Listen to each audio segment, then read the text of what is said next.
Oi, turma. Eu tô aqui com Alice in Wonderland, Alice no País das Maravilhas, do Lewis Carroll na mão. E eu tava conversando sobre como é importante saber para onde não se quer ir. Saber, primeiramente, na vida, porque, bom, a escola, o mundo, a vida, ensina pra gente que os nossos pais, né? Você tem que saber o que você quer da vida, você tem que saber o que você quer da vida.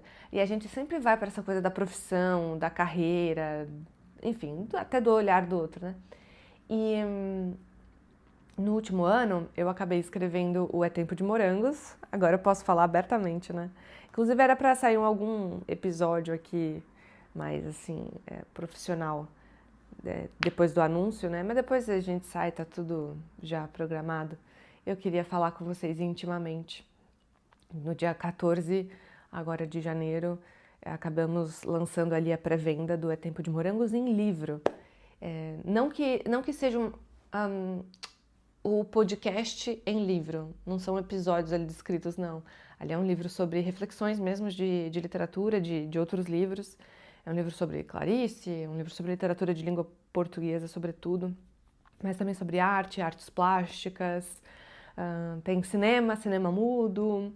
É um livro assim de memórias também, de reflexões, vamos dizer assim. Mas pronto, isso aí a gente conversa. Nesse último ano eu acabei prestando muita atenção nos lugares dos quais eu saí e me mantendo bem distante deles. E eu tô com a Alice aqui na mão porque eu tava falando que, pra mim, essa cena agora do... Agora, né? As coisas sempre mudam. Essa cena agora do gato de Cheshire, que a Alice vira pra ele e pergunta: pode me dizer, por favor, como hei de sair daqui? E ele responde: isso depende muito do sítio para onde queres ir.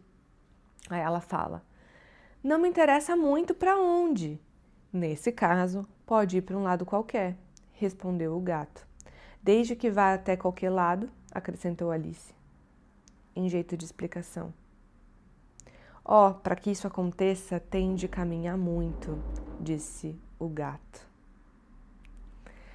Olha que engraçado. Eu reparava muito nesse início, né, do diálogo, né? Se você não sabe para onde ir, qualquer caminho serve. Mas eu reparava... Agora eu reparo mais nesse restante, quando ele diz, então vai até a qualquer... Ela meio que diz, né? Vai até a qualquer lado. E aí ele diz, para que isso aconteça, você tem que caminhar muito. Para que você consiga ir para qualquer lugar, você precisa andar muito, muito, muito. E no último ano e meio, nesse último ano também sem a minha avó, eu reparei que, pronto, entre eu nascer e eu morrer, existe um tempinho aqui, né, que a gente tá no planeta Terra, não sei o que lá, sei que lá, e aí a gente tem que preencher os nossos dias, né? Todo mundo diz pra nós, então, que para preencher esses dias a gente tem que trabalhar com alguma coisa que dê sucesso, que dê... E é verdade mesmo, né? Ninguém vai ser o tuco da grande família, todo mundo tem que trabalhar e pagar a conta, ainda mais a gente que é adulto. Tem que ter cabeça no lugar mesmo. Mas eu não acho que isso anula também essa questão outra da vida, que é de caminhar, caminhar, caminhar, caminhar, caminhar. Eu não queria soltar as coisas aqui, principalmente aqui no podcast, né? Coisa de, assim, de propaganda do É Tempo de Morangos, livro. Tem que agora fazer essa distinção, né? Sem falar com vocês intimamente antes que... Não sei, eu não sei o que de verdade, assim, eu tô fazendo da minha vida. Não é no sentido profissional. É porque o É Tempo de Morangos me devolveu, eu até falei isso nos stories ontem, me devolveu tempo. Quando eu digo tempo, é, é aquela coisa de você poder olhar com calma. Então, entender de novo, agora, mais velha, por que eu faço as coisas que eu faço, como eu as faço. E eu venho reparando nos últimos anos que tudo que eu faço na vida, não, olha, não é de um jeito freudiano ruim, não. É talvez mais libertador do que pareça, porque eu venho reparando que tudo que eu faço na minha vida, eu faço para ficar o mais longe possível de tudo que eu já vivi. A Alice aqui no País das Maravilhas, ela tá tentando voltar, né? Ela tá tentando ir pro Jardim de novo, que o jardim é lindo, e ela tava lá com a irmã e com o gato, com a gata dela, né? E ela tá tentando voltar. E quando ela percebe que vai ser difícil, né? Então ela fala, então como é que eu vou pra qualquer lado? E o gato, olha, você tem que andar, andar, andar, andar, andar. E eu acho que a melhor coisa da vida, às vezes, pode ser só saber para onde não ir. Não ter essa certeza, sabe? Do que você quer fazer. E quando eu aceitei fazer o É Tempo de Morangos livro, saiu um vídeo bem completo lá no YouTube também. Eu comentei certinho, passo a passo do livro, assim, o sumário dele como tá, cada capítulo, o que tem, o que vocês vão encontrar e o que vocês vão ler ali. Mas falando com vocês aqui intimamente, né? Quando eu falei, não, vou fazer o livro então, eu não pensei direito, assim, no quanto aquilo mexeria com a minha cabeça, com a minha vida, com os meus dias, inclusive, com a minha tese de dissertação, que a minha professora foi super paciente. Eu acho que bom, ela não sabe, mas ela foi super paciente comigo, porque eu ficava assim 2 meses para entregar alguma coisa para ela, coitada. Mas enfim, quando eu falei vou fazer então um livro, eu juro pra vocês que eu não tinha noção de que eu ia encontrar uma Bruna muito, muito diferente ali, né, naquelas primeiras memórias, e do quanto ela ainda me influenciava, sabe? De coisa meio freudiana mesmo, né? De você olhar pro passado e pensar assim, eu construí mesmo uma vida muito longe daquilo. E talvez, gente,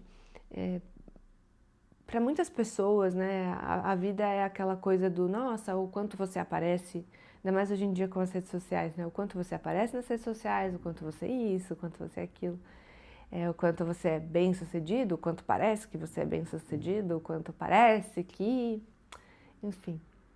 E talvez, gente, a coisa mais maravilhosa, a coisa mais, o menor detalhe do mundo, para mim seja o maior. Já pararam pra pensar que às vezes o grande acontecimento da vida não vai ser você ter feito coisas grandiosas, você ter, sei lá, escalado o Monte Everest. Às vezes a coisa mais extraordinária da vida foi apenas você ter resolvido a sua vida.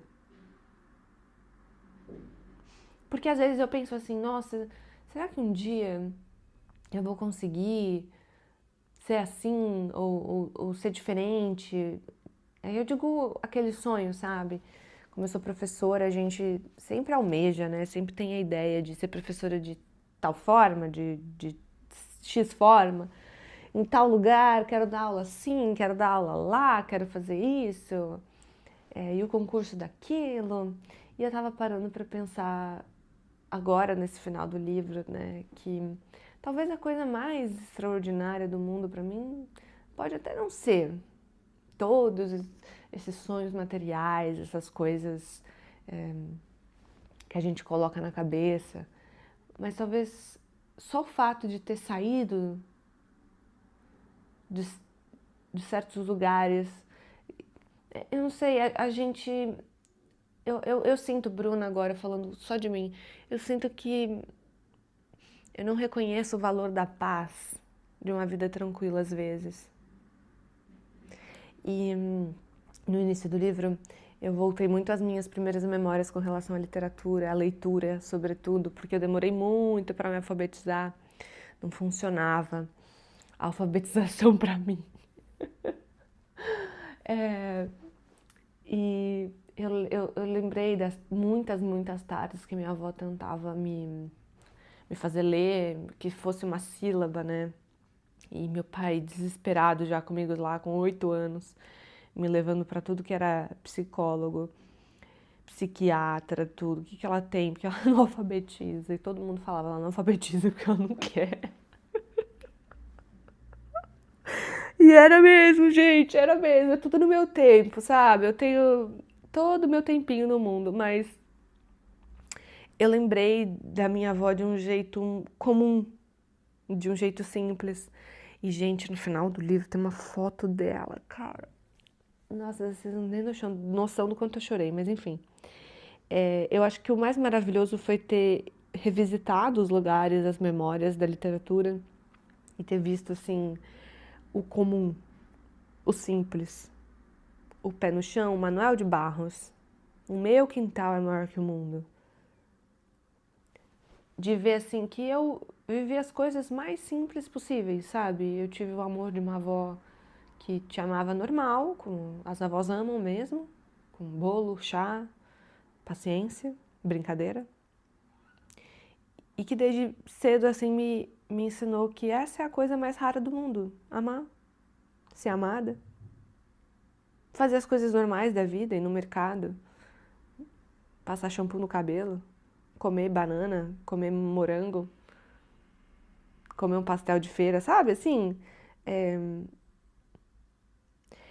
eu saí agora do É Tempo de Morangos, porque, pronto, eu escrevi, mas eu também escrevi a maioria das coisas sobre memória, né? Mas eu escrevi muito sobre literatura mesmo, então sobre livros.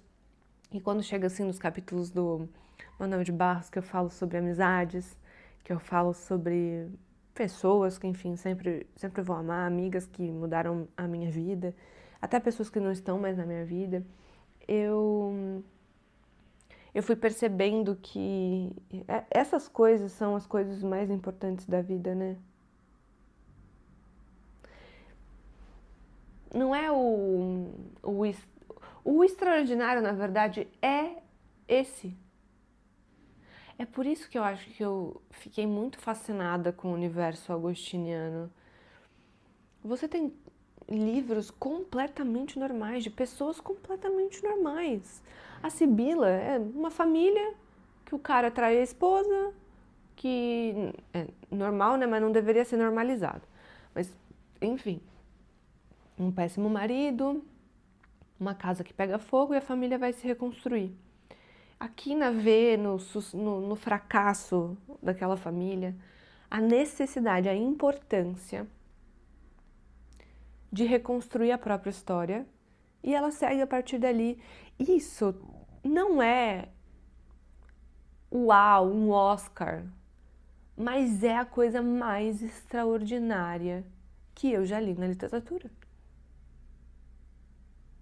O Grande Sertão Veredas do Guimarães Rosa, quando o Riobaldo e. Ai, não posso falar o final, né? Tá, mas quando o Riobaldo vê ali o que acontece com o Diadorim, aquilo, aquilo é a coisa mais extraordinária do mundo.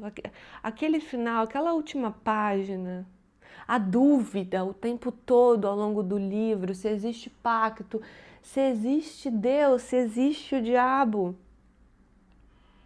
Quando o John Milton vai narrar o Paraíso Perdido também, que a gente não vê a queda, a gente vê a instauração da dúvida, da ambiguidade, da possibilidade.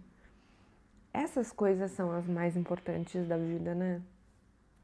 Eu acho que, pronto, eu acho que de, de todas as formas possíveis, se a gente voltasse no tempo, vocês fossem lá na casa da minha avó, ela iria receber todo mundo com batata frita, bolinho e ia ser completamente normal e comum como ela era. completamente normal e comum. Eu sei que a gente vibra com as grandes coisas, com os grandes marcos. Fiquei tão feliz ontem de ver lá o livro com a capa que, nossa, gente, foi feita pela Cristina Gu, vocês acreditam? Foi um estudo dela, fiquei tão feliz também. Quando eu vi lá na Amazon a capa subindo os andares, vamos dizer assim, do top 100, eu fiquei feliz, feliz, feliz, mas eu acho que eu fiquei mais feliz ainda por saber que foi algo que eu fiz e que me deu resposta, sabe? Não. Essa parte agora vai ser muito legal, eu tô muito animada, tô muito feliz mesmo. Mas eu tô ainda mais feliz de saber que foi algo real, sabe? Não foi uma coisa comercial, não tinha prazo nem nada, assim, eu fui fazendo. Eu tinha os combinados com a Intrínseca, mas no dia a dia eu ia fazendo mesmo. Não foi uma coisa assim, eu tenho que sentar e tenho que preencher aqui esse espaço e dar esse check na vida. Aí agora é isso, aí depois é aquilo. E agora eu compro pão, depois eu caso, sabe? Essas regras que a gente vai tendo que cumprir na vida, as expectativas. Enfim, eu queria que vocês soubessem que, pronto, agora estamos em pré-venda e que alguns conteúdos vão sair. Eu sei que eu tenho que responder um monte de coisas. Quero falar muito a fundo com vocês também sobre o livro, sobre literatura, sobre tudo que está ali dentro que eu, eu amei. É literalmente tudo que eu amo. Mas eu queria ter eu queria bater este prato com vocês aqui, tomar esse chá, de que o mais importante foi perceber que não tenho ali um rumo, não tem um desfecho, não tem um final e que não tem um objetivo. O objetivo é só ficar segura. Enfim, turma, agora nós temos um livro.